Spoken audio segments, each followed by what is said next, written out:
ماریہ اور دوسرے افسانے۔ افسانہ نمبر 3، غیرت مند۔ 4 بہنوں کے اکلوتے بھائی فضل محمد کا شمار گاؤں کے غیرت مند ترین نوجوانوں میں ہوتا تھا۔ گو اس کی کوئی خاص وجہ نہ تھی، اس لیے کہ فضل بھی گاؤں کے دوسرے نوجوانوں کی طرح ایک عام سا نوجوان تھا۔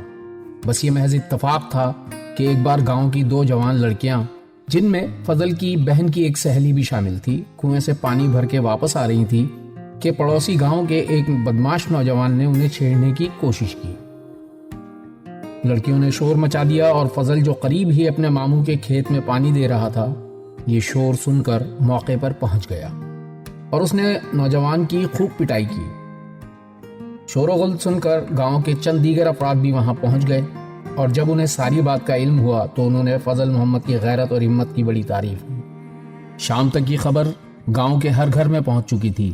بس اس دن کے بعد سے جب وہ گھر سے نکلتا تو گاؤں کی بڑی بوڑھی عورتیں اسے خوب دعائیں دیتی، جبکہ نوجوان لڑکیاں اسے دیکھ کر اپنا سر اور سینہ اچھی طرح دوپٹے سے ڈھانپ لیتی۔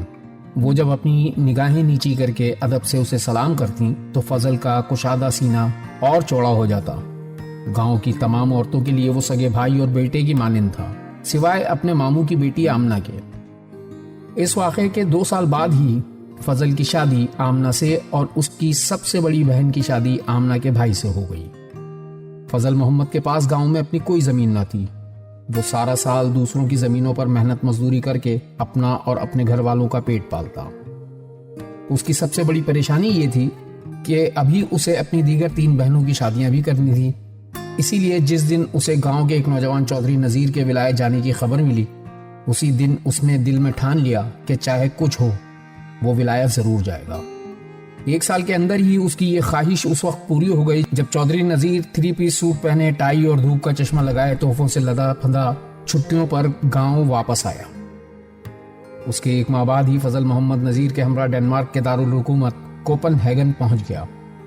چودھری نذیر کوپن ہیگن کے مضافات میں واقع ایک بڑی بلڈنگ میں ایک کمرے کے فلیٹ میں رہتا تھا۔ فضل محمد تقریباً 1 ماہ تک نذیر کے فلیٹ میں رہا۔ پھر جب اسے ایک بار میں برتن دھونے کا کام مل گیا تو اس نے فوراً اپنے لیے ایک رہائش کا بندوبست کر لیا۔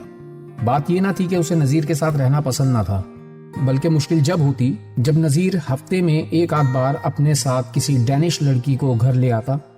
وہ دونوں بستر پر لیٹ جاتے، جبکہ فضل محمد فرش پر بچھے بستر پر دوسری طرف منہ کیے ساری رات ایک کروٹ سے لیٹا رہتا۔ رات بھر اس کے دماغ پر ہتھوڑے برستے اور وہ اپنے بدن میں تشنج کی سی کیفیت محسوس کرتا، لیکن وہ نذیر کے احسان تلے دبے ہونے کے باعث کبھی اس سے کچھ نہ کہتا۔ فضل خوب جی لگا کے محنت کرتا اور وہ جو کچھ کماتا اس میں سے حتی الامکان بچت کرنے کی کوشش کرتا تاکہ وہ گاؤں واپس جا کر اپنی بہنوں کی شادیاں کر سکے۔ ڈنمارک میں سب ٹھیک تھا سوائے 2 چیزوں کے۔ ایک تو یہاں کی زبان، جو فضل کے خیال میں دنیا کی سب سے مشکل زبان تھی، اور دوسرا اس کا ویزا جو جلد ختم ہونے والا تھا۔ پہلی مشکل تو کسی حد تک قابل حل تھی، اس لیے کہ اسے برتن دھونے کے دوران کسی سے بات چیت کی ضرورت نہ تھی۔ بار کے ویٹر گندے برتن لا کر اس کے پاس ڈھیر لگا دیتے اور وہ انہیں مشین میں دھو کر ترتیب سے سجا دیتا۔ کام کے بعد سودا سلف خرید کر وہ سیدھا اپنے گھر چلا جاتا۔ کبھی اسے کام سے چھٹی ملتی تو وہ نذیر کے پاس چلا جاتا، جہاں وہ دونوں گھنٹوں بیٹھے گاؤں کی باتیں کیا کرتے یا VCR پر بلو فلمیں دیکھا کرتے۔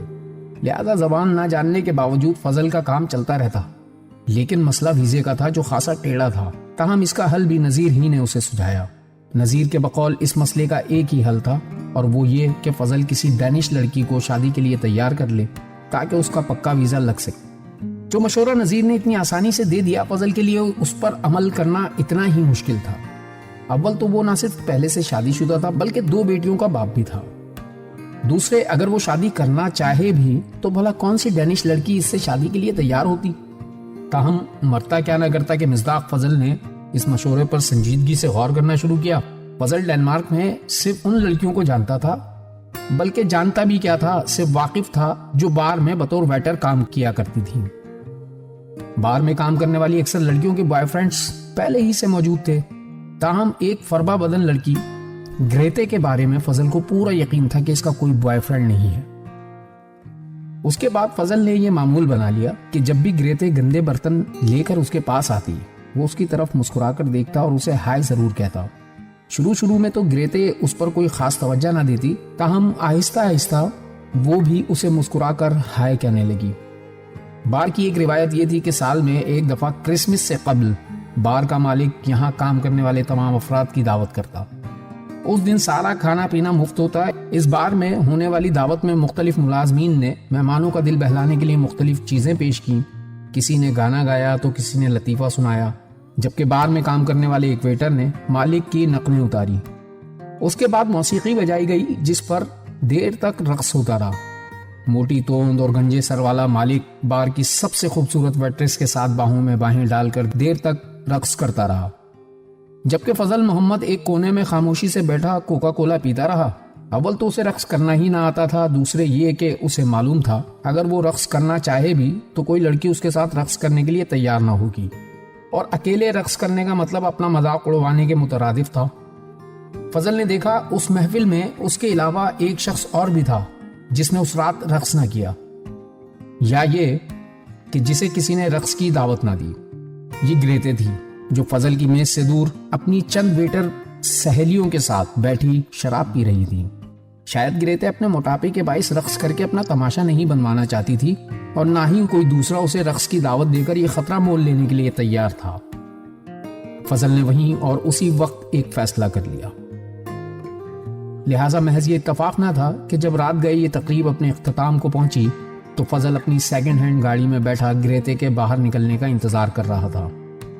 گریتے جیسے ہی باہر نکلی، فضل گاڑی سٹارٹ کر کے اس تک جا پہنچا، اور اپنی ٹوٹی پھوٹی ڈینش میں اس نے گریتے کو اس کے گھر چھوڑنے کی پیشکش کی۔ گریتے نے شراب کے نشے سے چور اپنی آنکھوں سے ایک بار غور سے فضل کے چہرے کی طرف دیکھا اور مسکرا کے بولی، یقیناً، کیوں نہیں۔ گریتے جو طبعاً کمگو تھی، اس رات نشے میں ہونے کے باعث راستے بھر اس سے سوالات کرتی رہی، اور فضل چند الفاظ پر مشتمل اپنی ڈینش میں اسے جواب دینے کی کوشش کرتا رہا۔ جب وہ گریتے کے گھر پہنچے تو گریتے نے اسے گھر میں آنے کی دعوت دی، جو فضل نے بخوشی قبول کر لی۔ اس رات وہ دونوں بالکل نہ سو سکے۔ فضل نہ صرف جوان تھا بلکہ جب سے وہ ڈنمارک آیا تھا اسے پہلی مرتبہ کسی عورت کا قرب ملا تھا، جبکہ گریتے کی زندگی میں بھی اتنا صحت مند انسان شاید پہلی دفعہ آیا تھا۔ لہٰذا دونوں کے لیے یہ ایک یادگار رات ثابت ہوئی۔ صبح وہ دونوں دیر سے جاگے۔ اس ایک رات کے دوران بہت کچھ بدل چکا تھا۔ یہ صبح ایک نئی صبح تھی جو اپنے دامن میں ایک نیا تعلق، نیا رشتہ لے کر آئی تھی۔ گریتے جو عموماً ایشین اور افریقی افراد میں کوئی دلچسپی نہ رکھتی تھی، یکایک فضل اور اس کے ایشیائی پس منظر میں بہت زیادہ دلچسپی لینے لگی۔ اس کے بعد وہ اکثر راتیں ایک دوسرے کے گھر میں گزارنے لگے۔ اس تعلق کو ہوئے ابھی 1-2 مہینے ہی گزرے تھے کہ فضل نے نذیر کے مشورے پر عمل کرتے ہوئے گریتے کے لیے ہیرے کی ایک خوبصورت سی انگوٹھی خریدی، اور ایک دن جب اس نے دیکھا آج گریتے بہت اچھے موڈ میں ہے تو اس نے مغربی رسم و رواج کے مطابق گھٹنوں پر کھڑے ہو کر گریتے کا ایک ہاتھ اپنے ہاتھ میں لے لیا اور اپنے دوسرے ہاتھ کی ہتھیلی پر انگوٹھی رکھ کر اسے شادی کی پیشکش کر دی۔ گریتے اس پیشکش کے لیے ذہنی طور پر قطعی تیار نہ تھی۔ اس نے حیرانی سے فضل کے چہرے کو دیکھا اور پھر آنسو بھری آنکھوں کے ساتھ ہاں کر دی۔ یہ مشورہ دینے کے پیچھے نذیر کا خیال تھا کہ مغربی لڑکیاں اس طرح سے کی جانے والی شادی کی پیشکش کو شاذ و نادر ہی ٹھکراتی ہیں۔ دوسرے یہ کہ مغرب میں شادی کرنا یا طلاق لینا مشرق کی طرح ایسی کوئی بڑی بات بھی نہیں سمجھی جاتی۔ اس کے علاوہ مغرب میں عموماً یہ تصور بھی پایا جاتا ہے کہ اس طرح ہونے والی شادیاں انسان اپنی پسند اور مرضی سے کرتا ہے۔ مگر فضل نذیر کی اس بات سے کچھ ایسا متفق نہ تھا۔ وہ اکثر سوچا کرتا تھا کہ اگر واقعی ایسا ہے تو پھر مغرب میں طلاق کی شرح اتنی زیادہ کیوں ہے؟ بہرحال حقیقت جو بھی ہو، نذیر کی بتائی ہوئی ترکیب کارآمد ثابت ہوئی۔ فضل اور گریتے کی شادی ہو گئی اور وہ دونوں ایک نئے گھر میں منتقل ہو گئے۔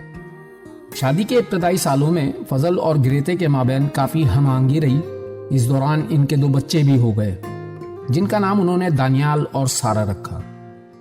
یہ دونوں بچے مغرب و مشرق کا حسین امتزاج ثابت ہوئے، جن میں رنگت تو گریتے کی تھی لیکن نقوش فضل محمد کے۔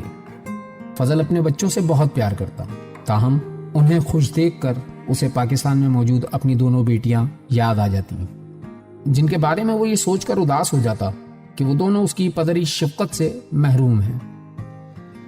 شادی کے چند سال بعد فضل کو ڈنمارک میں مستقل قیام کی اجازت مل گئی۔ اب وہ جب چاہتا پاکستان آ جا سکتا تھا، لہٰذا جیسے ہی اس کا پکا ویزا لگا اس نے پاکستان جانے کی تیاری شروع کر دی۔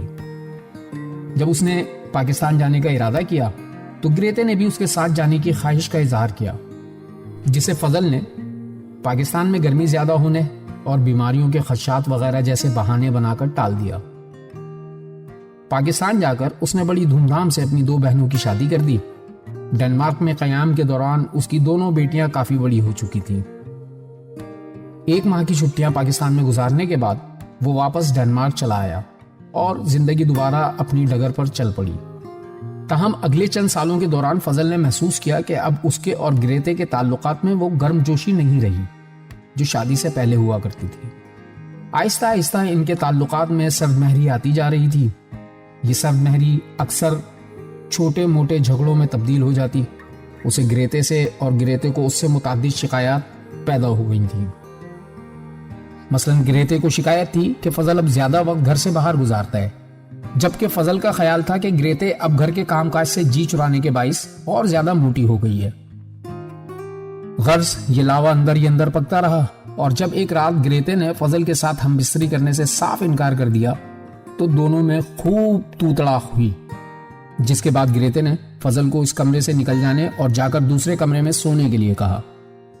لیکن جب فضل نے ایسا کرنے سے انکار کیا تو گریتے نے اپنا تکیہ اٹھایا اور خود سونے کے لیے بچوں کے کمرے میں چلی گئی۔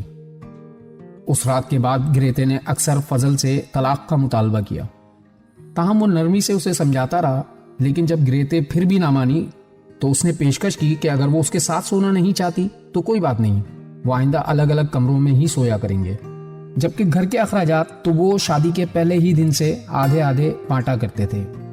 اس طرح دونوں کے مابین ایک دوسرے کے معاملات میں مداخلت نہ کرنے کا ایک انکہا سمجھوتا طے پا گیا۔